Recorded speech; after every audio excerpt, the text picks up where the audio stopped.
an incredible opportunity, and I feel so privileged to be the president at this time, at this place, on this day, because today we are granting an honorary degree, which is one of higher education's most prestigious accolades. Empire State University awards honorary degrees on a selective basis to distinguished individuals, and this is our distinguished individual right here, who merit special recognition for achievement and distinction in a field or activity in keeping with the mission of this university. So this year, Empire State University will present a Doctor of Humane Letters, honoris causa, to Melba Tolliver, a pioneering journalist, trailblazer in American media, and proud Empire alumna. Ms. Tolliver's remarkable journey, which I think you will hear about a little bit in a moment, is a testament to courage, resilience, and the power of authenticity. In 1967, while working as a secretary at WABC TV, that's a throwback right there, isn't it?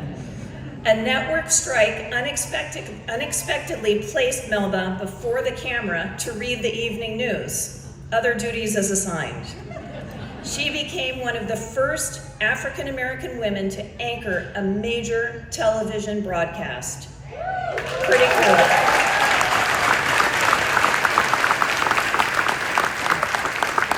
And throughout her career with WABC, WNBC, and News 12 Long Island, Ms. Tolliver reported with insight and integrity, bringing important stories to millions of viewers and helping expand opportunities for women in media and broadcast journalism.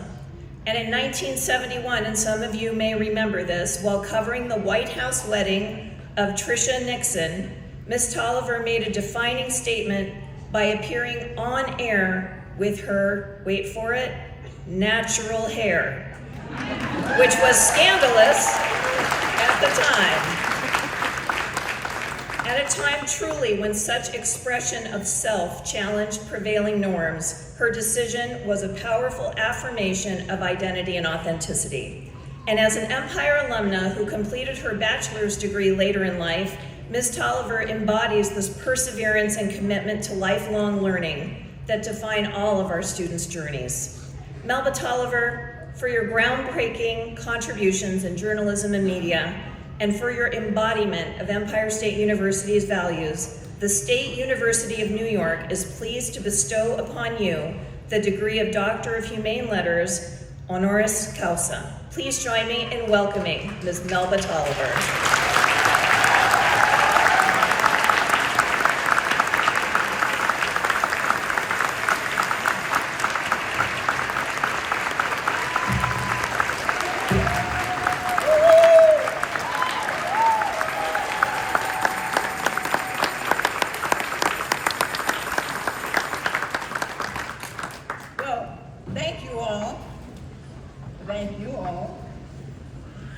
Thank all of you for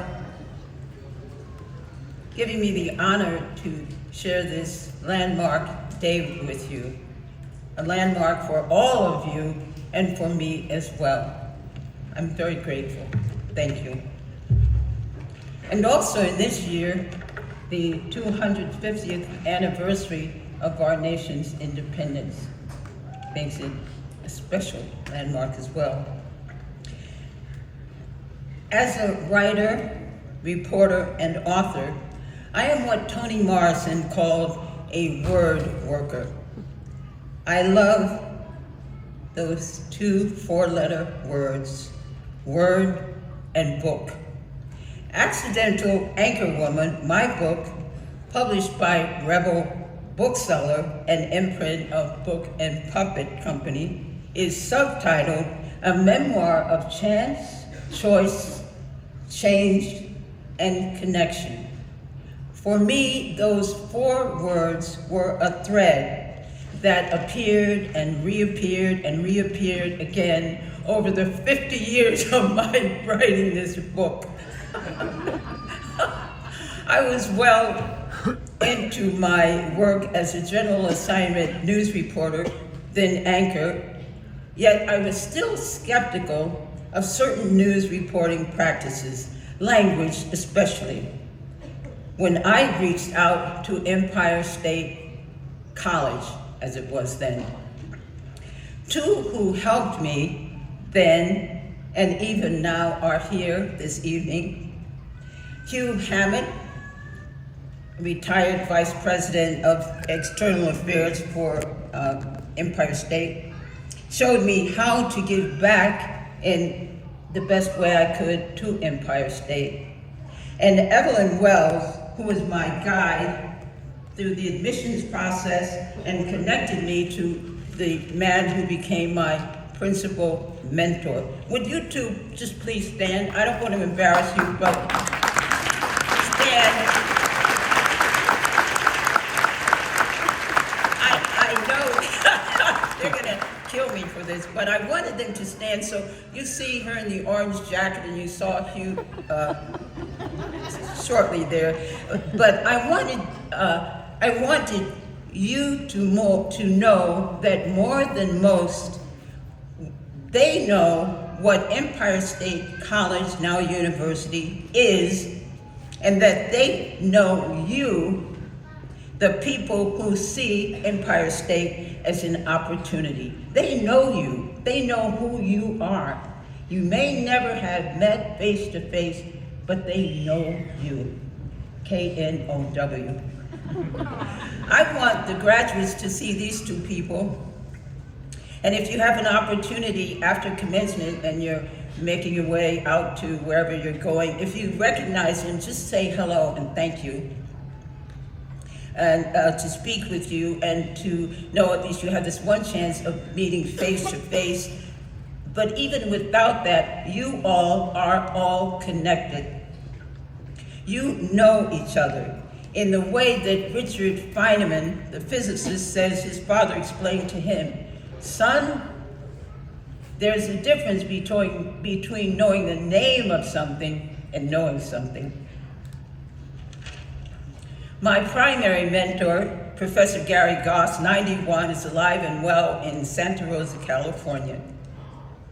He also knows you graduates very well, just as he knew me and diagnosed my journalism news problem. At that time, he called it problematic language. 3 examples.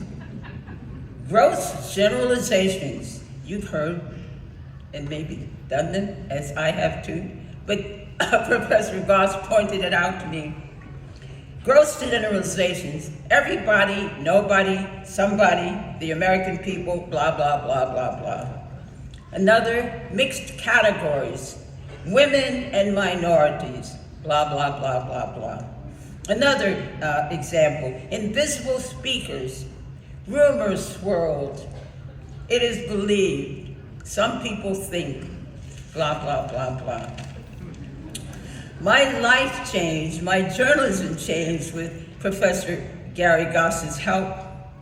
And that included for me a major profile in the New York Times, a 1-year sabbatical as a National Endowment for the Humanities Fellow at the University of Michigan in Ann Arbor. And while there, part of my fellowship was co-directing the Kerner Plus 10 report, which was a look back at this famous report that explored and explained the role of racism plays in vital aspects of our life here in the United States. And then after that led to a year of being visiting professor of journalism, returning to the University of Michigan. Well, in 2008, as a volunteer in the campaign of a man who was running for the highest elected office in our nation, I heard him describe himself as a hope monger. Hope, a 4-letter word. That 4-letter word stuck with me, and it put me on the lookout for other 4-letter words, small words, yet powerful words, some foul, as in F-O-U-L, others not so much. Calm, cool, deal, heel, hazy, lazy, clap, trap. The list goes on and on and on and on. These words used by ordinary, everyday people, words that when they stand alone can pack a punch. Strung together, they can warn or instruct, as in recently a sign that told me, look both ways. My mother, raising my sister Connie and me in the 40s and 50s back in Akron, Ohio, used to caution us that if hopes were horses, beggars would ride, meaning hope must be paired with action. In today's environment, that action might very well be the four-letter word VOTE. In any case, wisdom can show up in many forms, in art, for instance. Leaving a friend's home last night, there was an art piece on the wall, and it says, I believe what we all should understand is that being human, we have all of the tools that we need to be our own unique power centers.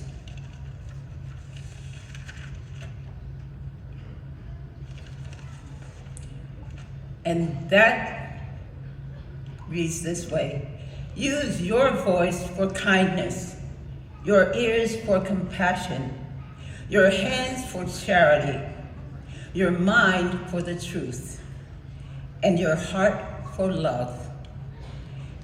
Thank you again. Take good care of yourself, and when you can, take good care of others too. Thank you.